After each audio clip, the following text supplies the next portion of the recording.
Hello and welcome to EMS Research with Professor Bram, where we talk about the research-related issues to those who work in emergency medical services. Today we'll be talking about the use of ultrasound in the field by EMS.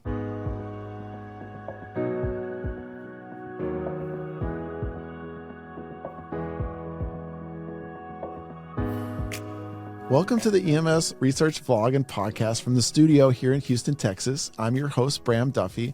I'm a full-time paramedic on the street like many of you. I also have an appointment as a research fellow with the Institute for Social Innovation at Fielding Graduate University, and I'm an assistant professor of communication at Kennesaw State University. I actually have a research study open now for first responders, so if you don't mind being interviewed by me, then go to my website and check it out, www.professorbram.com. It's professorbram.com. You just click on the current research tab to apply. The other thing to share before we get started, I have written 2 different books on communication. And the most recent book was just released called Hypnotic Communication in Emergency Medical Settings for Life-Saving and Therapeutic Outcomes. You can find a link to the book below. Also, for sure, hang out to the end and I'll tell you more about it.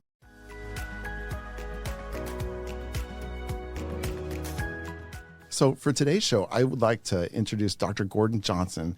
Dr. Johnson is a hospitalist at the Legacy Emmanuel Medical Center in Portland, Oregon. He's also a co-author of a research study that was published in the POCUS Journal called Demonstration of a Longitudinal Medical Education Model to Teach Point-of-Care Ultrasound in Research-Limited Settings.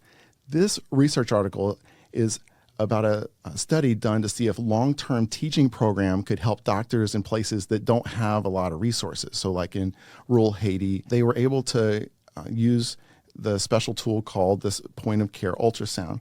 And so that's ultrasound at the site and not read later. This tool can be, if it could be used right at the patient's bedside, then we're able to help out with diagnosis significantly. So the researchers trained the doctors by having volunteers from the US and Europe teach them on one-on-one over 4 months, and then they tested the doctor's skills before and after the program to see if they improved. The results were really, really good. They got better in almost all the important areas that they were tested in. And so this study that Dr. Johnson put out there really shows that this kind of long-term teaching program works well in places that don't have a lot of resources. And it can help people when we're trying to figure out things about serious diseases or death that can result without figuring out what's wrong with these folks. And so it also just doesn't cost the patient anything extra or put them at any more risk. And so this was really awesome to be able to check out about this from Dr. Johnson, and he's on the show with us today. Dr. Johnson, welcome to the show. I know you have a lot more to share. Can you start out, just tell us about yourself and maybe add to this research article? Sure. Just briefly, so I'm an internist, but work mainly as a hospitalist now, but I've done a lot of work. My passion is really global health, and I went through a fellowship in point-of-care ultrasound back in 2015-16 to really formalize my skills to do this, and have had wonderful opportunities, including working with these 2 wonderful professors we'll talk to a little bit later from Norway. But around this study, and we'll talk a lot how this would pertain to EMTs, of course, but we'll start out with the study. So what we were trying to show was the benefit of a long-term teaching program in an area, because typically, I think in the past, what we would do, a group of us maybe would fly into Houston, Texas, and teach some of your EMTs over a week and then fly out. And what we found was people would really get some great skills to do point-of-care ultrasound, but then they would kind of degrade over time. So the idea here was for a couple of us to fly in at a time, do some teaching, come out, have another group come in a couple weeks later, and then over 4 months have this sustained program, and hoping that there's better education and skill over that time in a resource limited setting like Haiti. But I always remind people we have many resource limited settings throughout the world, rural areas, even places on the weekend where you may not have people skilled like Victoria here, who's a ultrasonographer, and it's up to maybe an EMT or an internist like myself to do an initial scan of point of care to come to the diagnosis. So could I just ask you, why is it so difficult? I know there are lots of skills out there, like, if you don't practice IVs enough, you're not going to be great at sticking. But why do you think this is a skill that requires multiple learning interventions to make sure? Yeah, that's a good question. But I mean, if you look at, and we are not ultrasonographers, cardiologists, echo techs, but those skills are at least 2-year degrees to get the skill to be able to obtain these images. And then we have to obtain images and interpret them. But I do look at it differently, Bram. Like, you just put up IVs. I mean, we can teach a nurse in, I don't know, half an hour to help use an ultrasound and get them started, aiding them doing difficult IVs. So I'm thinking point-of-care ultrasound and more of a step-line approach. And then, the point where I can do a cardiac echo and interpret it in a basic sense. Again, we're not cardiologists, and I want to be clear about that. That might take me going to a 2 or 3 day course, even just to get the basics. So there's really, like a lot of things, a wide variety of the skills. And I guess the best one to start out with would be bladder rather than putting an IV, because that's a little trickier with an ultrasound. But, you're an EMT, you go out to a home, somebody can't urinate, teach you to look at the bladder, see if it's 1,000 milliliters or 10, that we can do in a half an hour. So it's really variable what you're trying to do and what you're trying to look at. That's pretty awesome. I didn't, I was thinking about other uses. I didn't think about it being a bladder scanner also. That's pretty awesome. Yeah, you also invited two other guests today to talk about the application of ultrasound. Do you want to go ahead and help us introduce them to our audience? Yeah, just briefly, I want to just be clear that point-of-care ultrasound, the thing that's unique about it is ultrasound at the bedside or in the field. And how are we different from an echo or an ultrasound that's done in a formal setting in a radiologic center? We usually have a binary question. Like I said, is this bladder retaining a bunch of urine or is it not? We're not looking at the bladder looking for tumors when we're out in the field. And that's how we're really different. And then the difference also is the person that's doing the scan is also interpreting it. I'm not sending it to a radiologist or a cardiologist to interpret. So that's what I want your audience just to be clear about, the difference here. To start, Victoria Vatsvåg, she is an ultrasonographer from Norway, Stavanger, Norway, trained in the UK, in Ireland, I believe, and very active with ultrasound education with all of us, and then also getting her PhD now from the University of Stavanger. And then her associate, Dr. Nils Peter Overland, he is an MD PhD. He's an anesthesiologist, spends a lot of time in the air ambulance there. So I think he'll have a lot of good information for your audience here, and very active in research as well in Stavanger. So go ahead, Victoria. Why don't you tell us a little more about yourself there? Hi, how are you? Good to see you. Thanks for the introduction there, Gordy. My name is Victoria. I work here in Stavanger on the southwest coast of Norway. So I have a background as a radiographer, and then did my master's in ultrasound. So I've been working as a sonographer for many, many years. And like Gordon here said, I am also involved in a lot of teaching, both here at the University of Stavanger, but also other universities around Norway, and courses and conferences around Norway and in Europe as well. I'm also a PhD student here at the University of Stavanger, where I focus on teleguided ultrasound, so remote ultrasound. Yeah, that was a short intro for me. Awesome, welcome. I think in particular, I know you do some teaching out on the oil platforms where there can be pretty bad accidents that need attention very quickly. Can you tell us about your research out there? I think that's very interesting to start. Yeah, absolutely. So one of my projects involves specialist nurses who work offshore. So off the coast here of Norway, we have a lot of oil rigs. They don't have any doctors out there. They have specialist nurses who work at the offshore health clinics.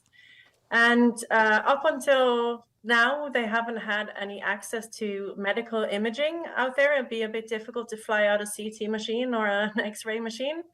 So we're trying to introduce ultrasound as a standard test that they can do out there. And like Gordon said in his introduction, it takes a lot of time and a lot of practice to obtain the skills where you can scan, but you can also interpret what you see on the ultrasound scan.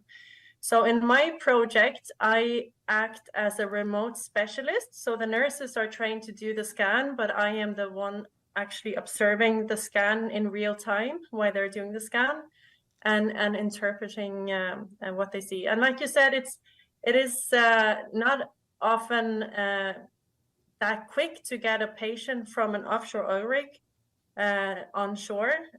It can take a few hours, and sometimes if the weather is really bad, you can't really fly at all. So it's a great help and a great assurance for the patients out there. Over to me. Thanks, Bram, for having me on the show. I just realized that Houston, Texas is a friendship city to Stavanger, actually. It's one of our American friendship cities. So that makes a lot of sense. We are oil and gas production in Norway, and we also do a lot of medical things here. For sure. So thank you for that, and thank you for the introduction, Gordy. So I work in the air ambulance service in Norway. It's a bit different organized than in US. We have a lot of doctors and primarily anesthesiologists that will go out with a helicopter together with paramedics to treat patients. And from 2015, we started implementing point-of-care ultrasound into this service. So because of the machines is getting smaller and smaller, it's portable, we found out, okay, if we could get skilled with this, we could bring it to the scene of the accident and actually utilize it to diagnose and to quicker and better treat our patients. So I've gained a lot of experience in this field.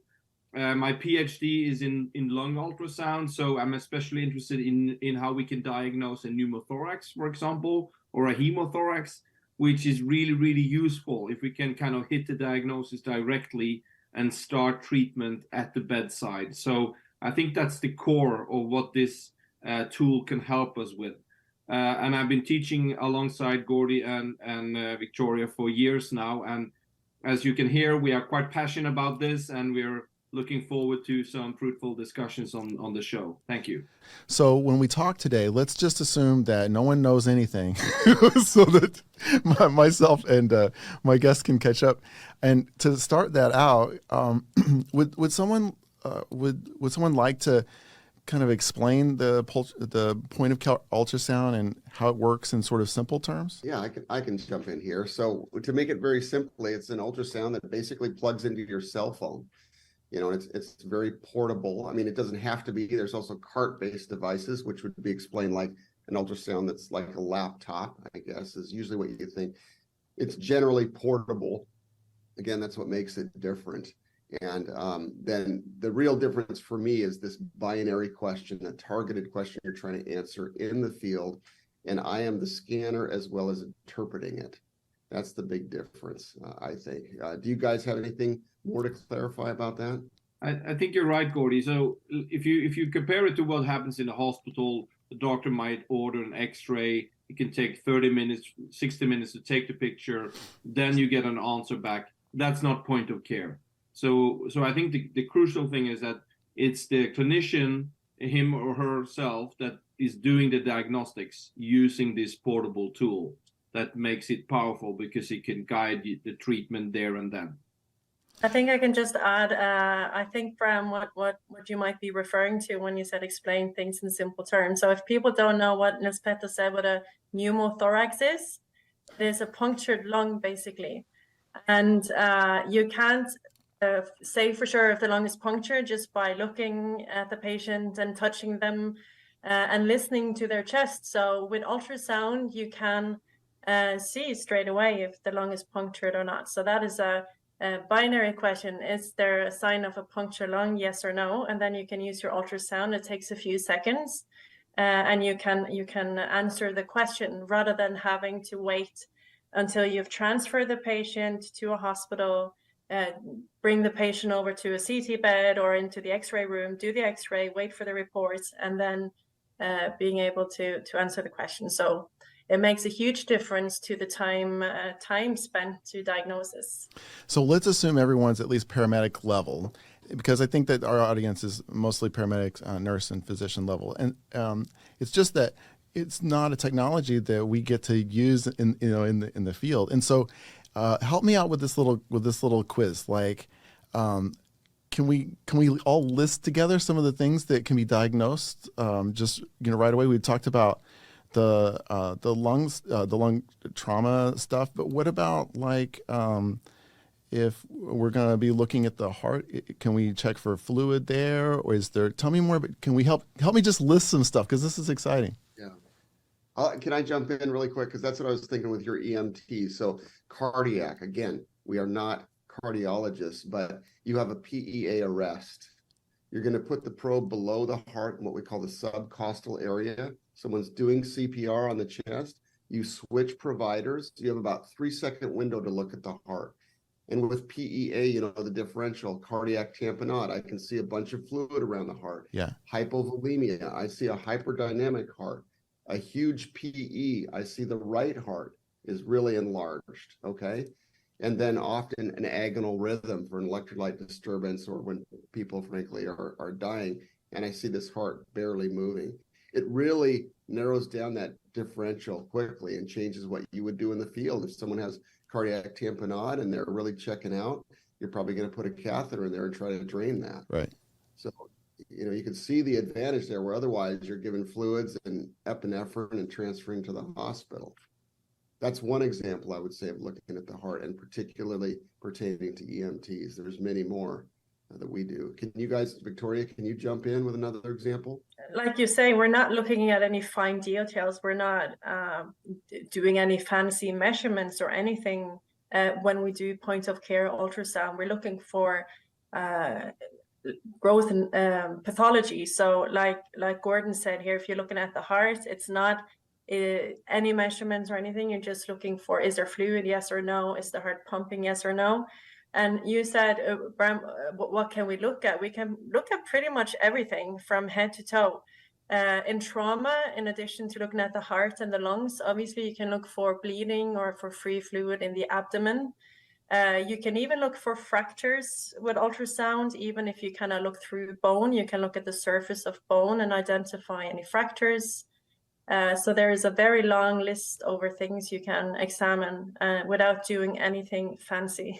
Well, when you mentioned the ability that you have to look at the heart with something like this, I just am thinking about how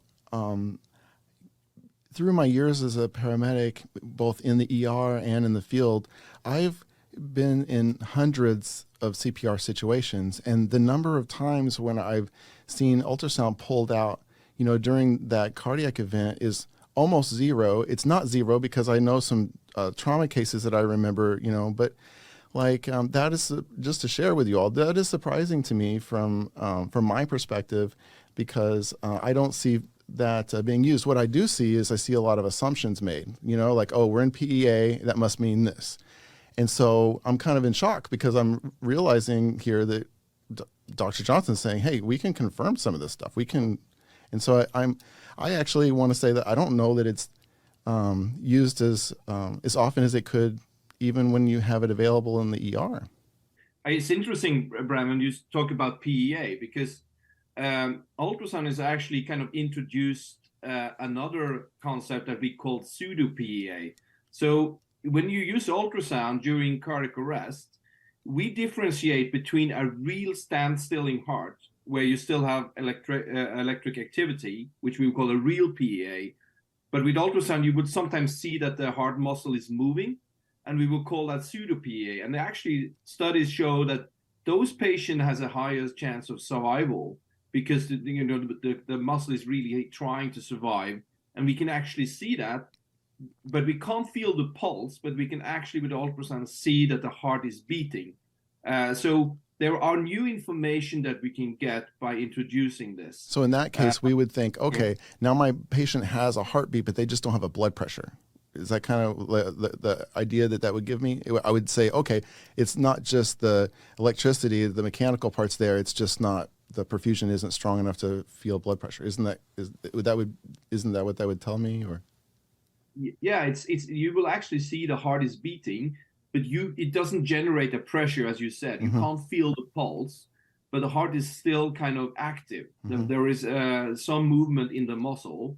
They will have a higher chance to get a return of pulse compared to like a real standstilling heart.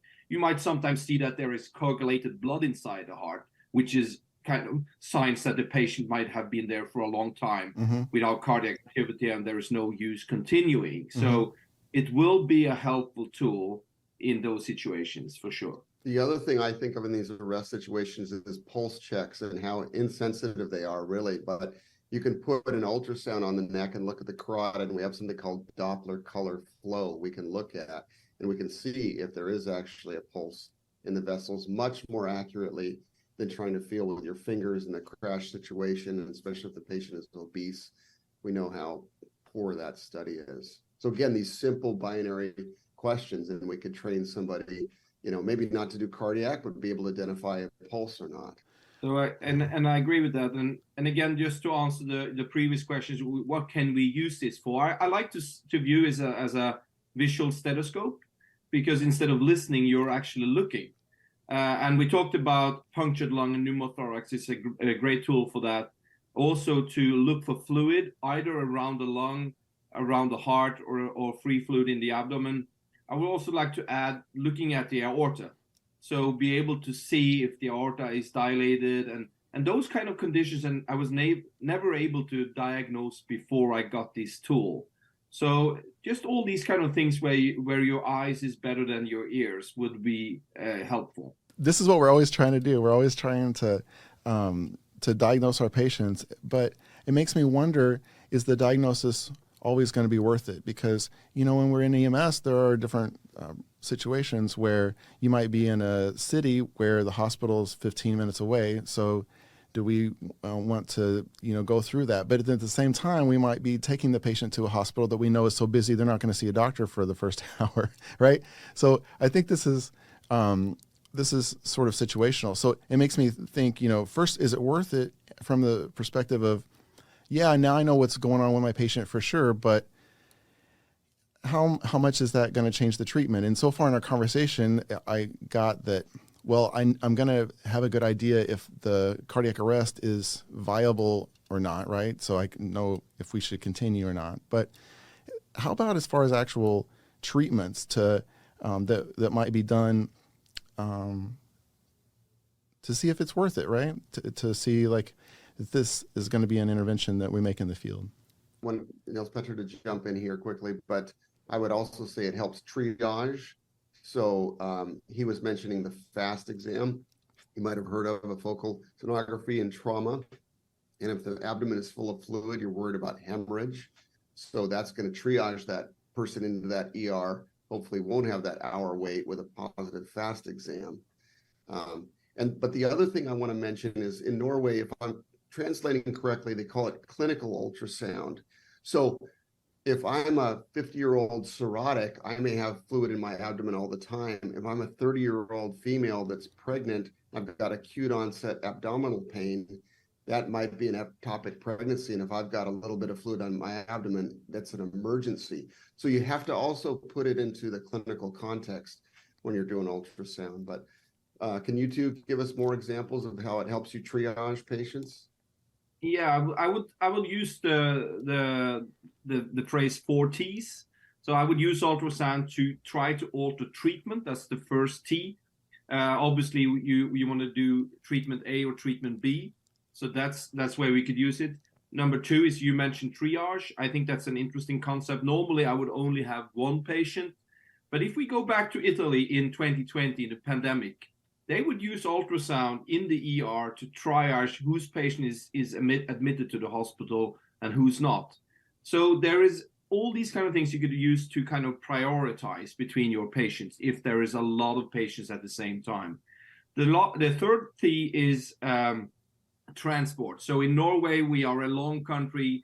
There is not the best roads and so on. So we would either go for car ambulance, we could go for helicopter transport. We can even go for fixed wing or flight transport. So we could kind of use the ultrasound tool to help us with, decide which kind of treatment transport is best. And the last T would be team preparations. And that's important to me because my philosophy is that the more that I know about my patient as early as possible, I can prepare the team that is going to take over that patient. So that would, in my case, be the team that will take over the patient in the ER. And if I can give them a good, fully qualified report, I can prepare them to get the optimal treatment of the patient and make sure that they don't wait for an hour if there's an emergency, which can be fatal in some cases. So there is these 4 T's that I always bring with me when I use this tool. Thank you for that. It makes me wonder how the progression of this is going to hit EMS across the world, because we have these technicians that a lot of people see as just that, just technicians, not people that diagnose, not, basically just Band-Aid people to get someone to the doctor. And this really adds an incredible diagnostic tool to this. And so it makes me wonder, how is that going to be received? I remember one time I was transporting a patient that had a AAA to a thoracic surgeon, and the patient was in a very serious spot, because I remember starting out with a blood pressure just around 90, and in about a 30-minute period, I went down to like 60. And so I had an argument with the thoracic surgeon because he wanted to scan her again before surgery. And I told him, like, we just don't have time. And I had a full-on argument with him trying, this was about 20 years ago, but I had a full-on argument with him because I know you don't talk that way to surgeons, but I also knew that this patient wasn't going to survive that, that additional scan. And so the patient did die, and the patient died in the scanner right after we had the big argument. But it's like, it always makes me think about, how much trust do the intervention people have in what information is being told to them. And in this case, we had a scan from the outside hospital plus a falling blood pressure, and it was scary. So, in these cases that need emergency surgical intervention, I wonder about the struggles that paramedics are going to go through to talk surgeons into going ahead with a knife before spending more diagnostics in the hospital when it's needed. What do y'all think about that? Yeah, that's a good point. And fortunately, a lot of these struggles have been done before us, mainly with ER physicians. But like I said, I keep referring to this with the cardiologist saying, what are you guys doing with these probes? You're dangerous. You don't know what you're looking at. You're not getting good scans. Radiologists worried we're in some kind of turf battle. It clearly is not. So fortunately, those struggles, I think for the most part, are over. I'll tell you, though, one way to really make it hard on yourself is to overinterpret. To get a cardiac scan, you really can't see very well, and you tell the cardiologist, oh, the EF is fine, or it's low, and it's not. Mm-hmm. So I would encourage your audience, don't be afraid to say non-diagnostic scan. I'm bringing a patient in, they've got abdominal trauma, we did a fast exam. Unfortunately, they're obese, and it was non-diagnostic. We couldn't get a good picture. Mm-hmm. That's something we really, really need to be careful. And it's dangerous for the patient, because if you misinterpret that and tell a surgeon, no, that fast was negative, like we said, okay, maybe they're put in the back of the ER mm-hmm. and wait an hour when they have an internal bleed. So just being, and I struggle with this because I think particularly when we're training doctors, I'm like, why are we so uncomfortable saying we don't know? Mm-hmm. Well, we're not used to that, right? I'm a doctor. Of course I know. And it seems like an insult to myself. I didn't know what I was doing with that fast exam. But frankly, an expert, I don't know, Victoria, sometimes if you're looking at a patient and they're just so obese that you just can't get good pictures, in a setting, not in a rushing ambulance or something. I think that's really important. But other comments? No, I absolutely agree. You need to know your limits, and you need to know when to say that you actually can't conclude with anything. Brian, if you think about that patient you said you had a scan from another hospital and they wouldn't trust it or whatever, Yeah. they want to do another scan. Yeah. If you had an ultrasound scanner in your pocket, and that's how small they are, you can actually put it in your pocket. And you knew what you were doing, you were trained to scan aortas, you would easily see an aneurysm, easily. And you could save that on the scanner on your mobile phone, and you could show it to the doctor taking over the patient in the emergency room. It makes He couldn't say, no, I don't trust this, I'm going to do a CT scan, because you know yourself, that's when the patients crash these ones with the big aneurysms. Well, So. I'm like feeling emotional because I'm realizing that this is technology, right? This could have, been in my pocket 20 years ago and maybe done that. So how Victoria, how long does it take to set up, to stick that on the chest, just squirt gel, stick it on, turn it on? I mean, how many minutes or seconds are we talking about? Well, if you knew what you were doing and you were trained to do it, I would say in a patient, if you didn't have like a super, super obese patient, like an average patient, it would take you maybe between 5 and 10 seconds. Oh, so that's just awesome. Yeah. And for me to train you to do this, I don't know, half an hour, an hour.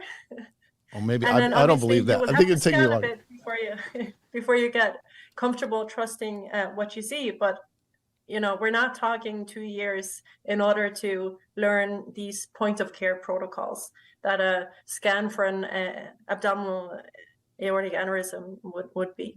Just want to add, Bram, to that. Remember now, you have a video clip or even a picture in your pocket that will help you in your arguments towards a surgeon or a cardiologist and so on. And I feel that I've done this a long time now, and I feel they actually like that we document things.